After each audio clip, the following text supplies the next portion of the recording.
உலகெங்கும் வாழும் முருக பக்தர்களுக்கு வணக்கம், முருகர் சொந்தங்களுக்கு வணக்கம். நான் ஜெயமேஸ்கே கோபி. இன்றைக்கி என் கையில் கிருபானந்த வாரியார் ஐயாவோட ஒரு மார்பிள் சிலை என் கையில் இருக்குது. இனி என்னோடய வாழ்க்கையில் ரொம்ப பொன்னான நாள். நான் எல்லா நேர்காணலையும் சொல்லுவேன், நீங்கள் யாரை ரொம்ப அவமதிக்கிறீங்களோ, யாரை ரொம்ப தரக்குறைவாக பார்க்குறீங்களோ, யாரை விமர்சிக்கிறீங்களோ அவங்ககிட்ட தான் காலம் உங்களை கொண்டு போய் நிற்க வைக்கும். அதனால் எல்லாரையுமே சமமாக பாருங்கள், யாரையும் தாழ்த்தி பார்க்காதீங்க அப்படின்னு சொல்லி எல்லா நேர்காணலையும் என்னோடய கர்மாராய்ச்சியில் உணர்ந்த விஷயத்தை தொடர்ந்து பதிவு பண்ணிட்டே இருப்பேன். இதில் இப்போ இந்த சிலையை நான் வச்சிருக்கிறதுக்கும் இந்த சிலைக்கு அப்புறம் நீங்கள் பார்க்கக்கூடிய காணொலிகளுக்கும் ஒரு பெரிய தொடர்பு இருக்குது. நான் பூர்வீகமே வடபழனின்றதுனால வடபழனி சரவணபவன் ஹோட்டல் இப்போ எல்லாருக்கும் தெரிஞ்சதை விட கடந்த ஒரு 10 வருஷத்துக்கு முன்னாடி எப்படி இருக்குன்னா, இந்த தெருவிலேருந்து அந்த தெரு வரைக்கும் பெரிய அளவுக்கு சரவணபவன் இருக்கும். அங்கேயே நிறைய விஷயங்கள் சரவணபவன்லேருந்து நம்ம வாழ்க்கையே ஓடிக்கிட்டு இருக்கோம், காலையிலேருந்து சாயங்காலம் வரைக்கும். ஏன்னா அவ்வளோ பெரிய இடம், காலையில் டிஃபன் சாப்பிட்றது மாதிரி லஞ்ச் சாப்பிட்ற வரைக்கும் நிறைய மீட்டிங் அப்படியே தான் போயிட்டுருக்கோம். 10 வருஷத்துக்கு முன்னாடி சரவணபவன் இருந்த ஒரு சில பேருக்கு தெரியும். அப்போது நான் எத்தனையோ வாட்டி கிருபானந்த வாரியார் ஐயாவோட சிலை எல்லா சரவணபவன் ஹோட்டல் நிர்வாகத்துலேயும் இருக்கும். வெண்கல சிலை இருக்கும், ஒரு கண்ணாடி பாக்ஸில் வச்சுருப்பாங்க.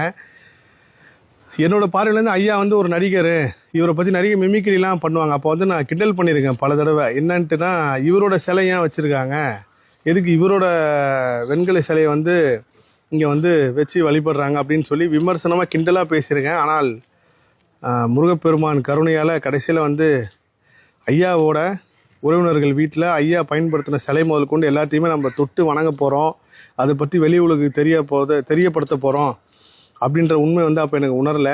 நான் எந்த வாயில் முருகரை திட்டனோ அதே வாயில் தான் இப்போது எல்லா சேனலும் உலகம் ஃபுல்லாகவும் முருகர் புகழ் பாடிக்கிட்டு இருக்கேன். அப்படி தான் கிருபானந்தர் ஐயாவும் ஐயா கடகலக்கணம் அப்படின்னு சொல்லி எனக்கு தெரிஞ்சதாக இருக்கட்டும். கிருபானந்தர் ஐயாவை பற்றி நான் பேச போகும்போது ஒரு சில விஷயங்கள் உணர்ந்தேன். இப்போது என்னோடய காணொலிக்கு இந்த காணொலி முடிஞ்சதுக்கப்புறம் அடுத்த காணொலி கிருபானந்த வாரியாரோட வாரிசு அவருக்கு வீட்டுக்கு தான் நான் போகிறேன், அங்கே தான் நிற்கிறேன்.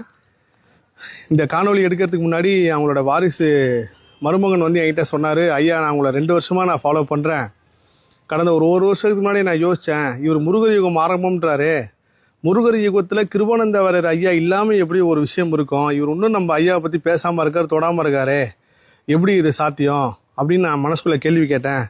ஆனால் இன்றைக்கி நீங்கள் வருவீங்கன்னு எனக்கு நினைக்கப்போ உண்மையிலே ஏதோ ஒரு காரணம் தொடர்பு இருக்குது அப்படின்னு சொல்லி சொன்னார். சத்தியம் உண்மை அதான். ஏன்னா கிருபானந்த வாரியாரை பற்றி பேசுன்னு எனக்கு முருகப்பெருமான் கொடுத்த உத்தரவு. இன்றைக்கி அவரோட வாழ்க்கை வரலாறு புக்கு எத்தனையோ பேர் வாங்கி படிச்சுட்டு இருக்காங்க அப்படின்னு சொல்லி சொன்னாங்க. இன்றைக்கி அடையாறில் அவங்களோட உறவினர்கள் இருக்காங்க, அவரோட வாரிசை தான் போய் பார்க்க போகிறோம். ஐயா வழிபட்ட சிலை முதல் கொண்டு அங்கே இருக்குது. இதை தாண்டி இந்த மார்பிள் சிலை எனக்கு கிடச்சி கிட்டத்தட்ட 1 மாதமாகுது. நான் அவ்வளோ சிலைகள் வைக்கிறதுக்கு யோசிப்பேன். ஏன்னா நம்ம சிலை வழிபாடு செய்ய ஆரம்பிச்சோன்னா அதுக்கு உண்டான எல்லா விஷயமும் செய்யணும் அப்படின்ட்டு நான் வேண்டி விரும்பி கிருபானந்தரை பற்றி பேச ஆரம்பித்ததுக்கப்புறம் முருகப்பெருமான் கொடுத்த ஒரு பொக்கிஷம் தான் அந்த ஐயாவோட சிலை. இன்றைக்கி இந்த சிலையோடு தான் இன்றைக்கி அவங்களோட உறவினர் வீட்டுக்கு வந்திருக்கேன். கோட்டிலிங்கம்னு ஒருத்தர் ஐயா கூடிய பயணித்தவர். அவர் பேசினது, அவர் பேச போகிற எல்லாமே நீங்கள் கேட்க போகிறீங்க முருகப்பெருமான் கருணையோட. அதே சமயத்தில் கிருபானந்த வாரியார் பூஜை பண்ண எல்லா விஷயத்தையும் எப்படி பாமன் சுவாமிகள் சம்மந்தப்பட்ட ஒரு விஷயத்தை நம்ம வெளியுலகுக்கு தெரியப்படுத்தினோமோ அதே மாதிரி முருகப்பெருமான் அடியார் முருகரை உணர்ந்தவர். இன்றைக்கி திருப்புகழ் நம்மலாம் படிக்கிறோன்னா அதுக்கு முக்கியமான ஒரு காரணம் கிருபானந்த வாரியார் தான். விளக்க உரையோடு படிக்கிறோம் கந்தர் அலங்காரம் கந்தராமனும், அதுக்கும் கிருபானந்த வாரியார் தான் முக்கியமான காரணம். அவரை பற்றி பேச போகிறன்றது ஒரு பெரிய புண்ணியம். அதில் அவர் வழிபட்ட முருகப்பெருமான் சிலையை உலகம் ஃபுல்லாக இருக்கிற முருக பக்தர்களை கொண்டு போய் சேர்க்குறது ஒரு பெரிய புண்ணியம். என்னோடய உடல்நிலை சரியில்லை. இந்த காணொலி எடுக்கிறதுக்கு ஒரு 3 நாளாக தடங்களாகி இன்றைக்கி 4வது நாள் வெள்ளிக்கிழமை இன்றைக்கி அந்த இடத்துக்கு வந்திருக்கோம். முருகர் யுகம் ஆரம்பம் அப்படின்ற ஒரு வார்த்தையை மட்டும் இல்லாமல் முருகப்பெருமான் செயல்படுத்திட்டு இருக்காரு ஒரு சிறு கருவி மூலயமா. அதில் நானும் ஒரு சிறு கருவியாக இருக்கின்ற ஒரு பெரிய புண்ணியம். வாங்க இன்றைக்கி அவங்க கூட சேர்ந்து நம்மளும் நிறைய முருகப்பெருமான் அதிசயத்தை உணர்வோம். எல்லா புகழும் முருகனுக்கே. நன்றி.